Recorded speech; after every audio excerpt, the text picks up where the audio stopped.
প্রশ্ন হলো, কেন ইসলামী আন্দোলন বাংলাদেশ সমঝোতা থেকে সরে এসেছে, একক নির্বাচনের সিদ্ধান্ত নিয়েছে? এগুলোর উত্তর যদি আমি বিস্তারিত দেই, তাহলে এটা বাংলাদেশের ইসলামপন্থার জন্য এবং ইসলামী রাজনীতির জন্য একটা বিব্রতকর এবং মানুষের মধ্যে একটা ইসলামপন্থী রাজনীতি নিয়ে একটা অবিশ্বাস তৈরি হবে। তারপরেও কিছু কথা আমি বলি। সমঝোতা মানে কি? সবাই মিলে সিদ্ধান্ত নেবেন, সবার সিদ্ধান্তে যাকে যেখানে ফায়সালা হবে সে সেখানেই নির্বাচন করবে, এটাই তো সমঝোতা। এখানে প্রথম বিপত্তিটা বেঁধেছে যখন তফসিল ঘোষণা হলো মনোনয়ন সংগ্রহ করা কেন্দ্রিক। দেখা যাচ্ছে জামাতে ইসলামী প্রথমে কাউকে না জানিয়ে কয়েকজন ফরম তুলল, সিরাজগঞ্জে তুলেছে, আরও পাবনায় তুলেছে, আরও কিছু জায়গায় তুলেছে। ওই দিনে পিশাব চরমনায় আব্দুল্লাহ মোহাম্মদ তাহের স্যারকে দেখতে গিয়েছেন, তিনি অসুস্থ ছিলেন। তাকে যখন বললেন যে ভাই এগুলা কি, বলছে এটা আমাদের সেন্ট্রালি সিদ্ধান্ত না, একজন আবেগে করে ফেলেছে, আমরা সম্মিলিতভাবে সিদ্ধান্ত নেওয়ার পরই মনোনয়ন তোলা হবে। কিন্তু দেখা গেল পরের দিন ব্যাপক হারে জামাতে ইসলামের এরা কী করলো, মনোনয়ন তুললো। এমনকি তাদের পেজেও তারা বলল যে এতজন কি করেছে, মনোনয়ন ফর্ম তুলে ফেলেছে, 200 কতজন সম্ভবত। তখন ইসলামী আন্দোলনও সারা দেশে নির্দেশনা দিয়েছে যে আপনারা আপনাদের মনোনয়ন, আমাদের প্রার্থীরাও ব্যাপক হারে কী করেছে, মনোনয়ন তুলেছে। মনোনয়ন যখন তোলা হয়েছে তো স্বাভাবিকভাবেই এর পরবর্তী ধাপ হলো যে তুলে ফেলেছে সবাই, যাকে সিলেক্ট করা হবে সে সবাইকে নিয়ে মনোনয়ন জমা দেওয়া হবে। এখন সিলেক্ট করতে হলে তো লিয়াজু কমিটির মিটিং লাগবে, সিদ্ধান্ত নিতে হবে।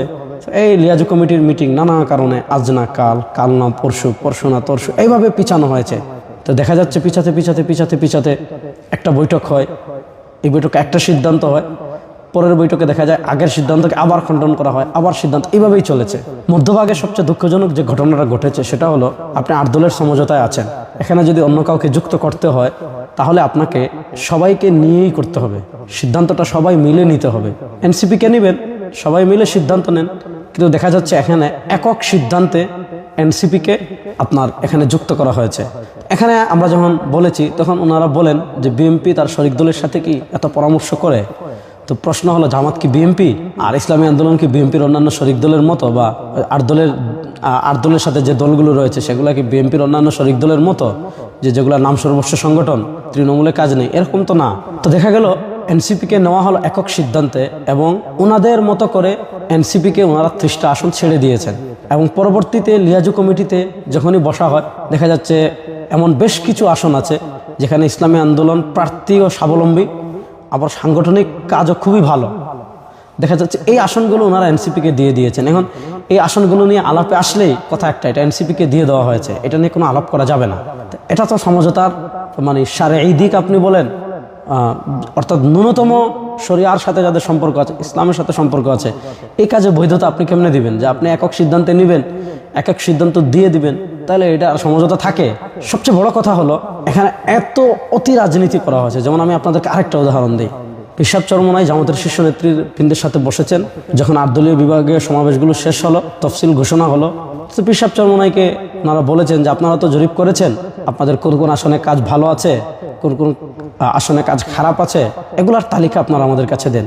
সেটা আমরা পাঠিয়েছি। আমি পিশাব হুজুরকে তখন বলেছিলাম যে এটা দেওয়ার দরকার নেই।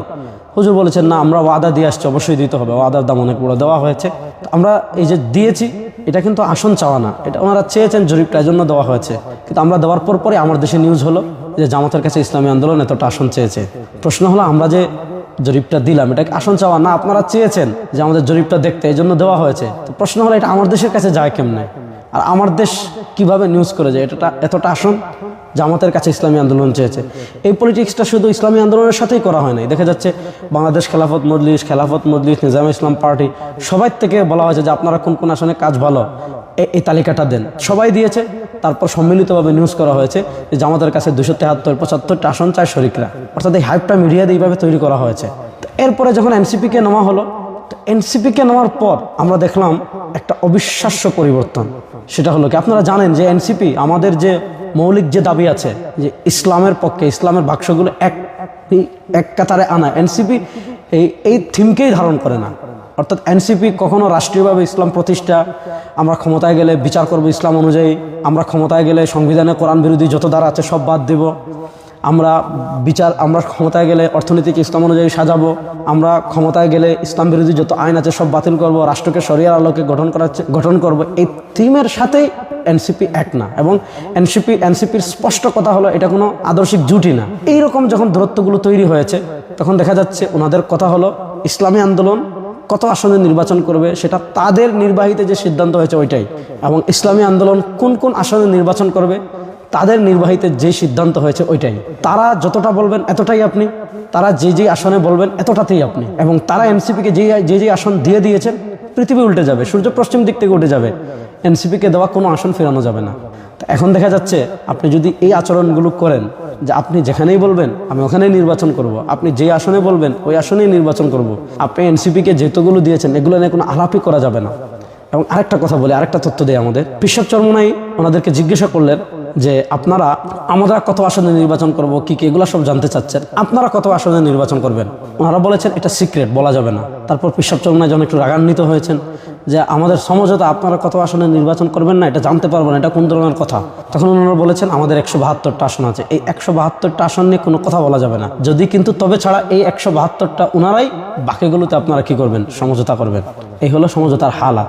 এনসিপিকে যখন ওনারা ওনাদের মতো করেছেন, ধারণ করেছেন, এনসিপিকে যখন ওনারা ওনাদের মতো আসন দিয়েছেন, তখন আমরা দেখেছি যে ওনাদের আগের যে বক্তব্য, সেই বক্তব্য আর বর্তমান বক্তব্য অনেক ডিফারেন্স। এখন আর ওনারা শরিয়ার কথা বলেন না, এবং খ্রিস্টান প্রতিনিধিদের সাথে ওনারা স্পষ্ট ভাষায় বলেছেন যে খ্রিস্টান প্রতিনিধি এসে বাহির হয়ে যে বক্তৃতা দিয়েছে যে ক্ষমতায় গেলে ওনারা শরিয়া প্রতিষ্ঠা করবেন না, ওনারা পরে প্রতিবাদ দিয়েছেন, দিয়ে কি বলেছেন যে দেশের যে সিস্টেমেই চলছে এই সিস্টেমেই রাষ্ট্র চলবে, সংখ্যাগরিষ্ঠ মানুষের মতামত ছাড়া ওনার রাষ্ট্রের কোনো বিধান পরিবর্তন করবেন না। এই সংখ্যাগরিষ্ঠ মানুষের মতামত নিয়ে রাষ্ট্রের আইন পরিবর্তন করতে হবে, এই কথাকে কোরআন সুন্নাহ সমর্থন করে। সংখ্যাগরিষ্ঠ মানুষ ইসলামী দণ্ডবিধি চায় না।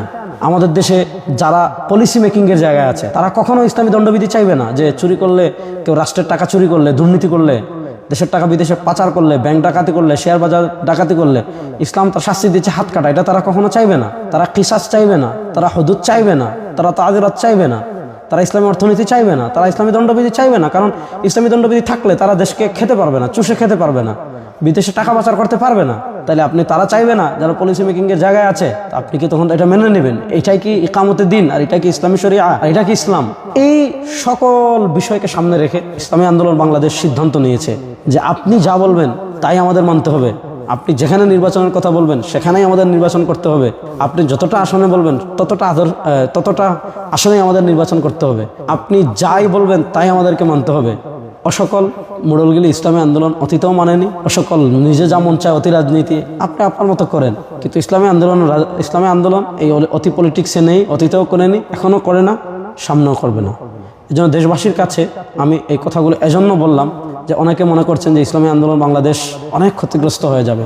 ইসলামী আন্দোলন বাংলাদেশ ক্ষতিগ্রস্ত হবে নাকি লাভবান হবে সেটা আমরাও জানি, কিন্তু এখানে পরিস্থিতিটা এমনভাবে তৈরি করা হয়েছে যে আপনি তাদের সব মেনে, যেখানে বলবে সেখানে, যাকে বলবে তাকে, তাদের সব মেনে আপনাকে কি করতে হবে, সমঝোতায় যেতে হবে। ওই সমঝোতায় পৃথিবীর সবাই গেলেও ইসলামী আন্দোলন যাবে না। এটা যারা ইসলামী আন্দোলন রাজনীতি জানেন, দেখেছেন, এটা বুঝবেন। আরেকটা কথা বলে বিশ্বাস করি, আমাদের মুফতি ফয়জুল করিম হাফিজুল্লাহ, যাকে আমরা শায়েখে চরমোনাই হিসাবে সারা বাংলাদেশের মানুষ চিনি, তাকে, তার চিন্তা, তার চেতনা, এবং আমরা সকলেই জানি যখন এই অতি পলিটিক্সগুলো করা হয়েছে, মুফতি ফয়জুল করিম হাফিজুল্লাহ তখন বরিশাল থেকে এসেছেন যে কোনোভাবেই এই সমঝোতাটা থাকুক।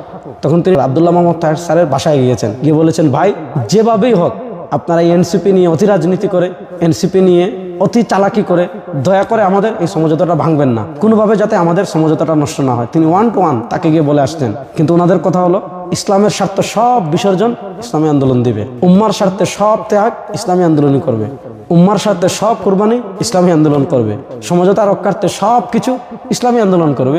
কিন্তু ওনারা যা বলেছেন, যে সিদ্ধান্ত নিয়েছেন, যা করবেন, এটা থেকে 1 ইঞ্চিও সরবেন না। এজন্য প্রিয় দেশবাসী, এই সকল পরিস্থিতি সামনে রেখে ইসলামী আন্দোলন ইসলাম, উম্মা এবং রাজনীতির বৃহৎ স্বার্থ চিন্তা করে ইসলামী আন্দোলন দেখেছে এখানে থাকার কোনো মানে নেই, ইসলামী আন্দোলন সরে এসেছে। আমাদের কর্মী যারা আছেন তাদেরকে আমি অনুরোধ করব, আহ্বান করব, আসেন ইনশাআল্লাহ আমরা যে আদর্শের উপর আছি সেই আদর্শ নিয়ে আমরা রাজনীতিতে এগিয়ে যাব।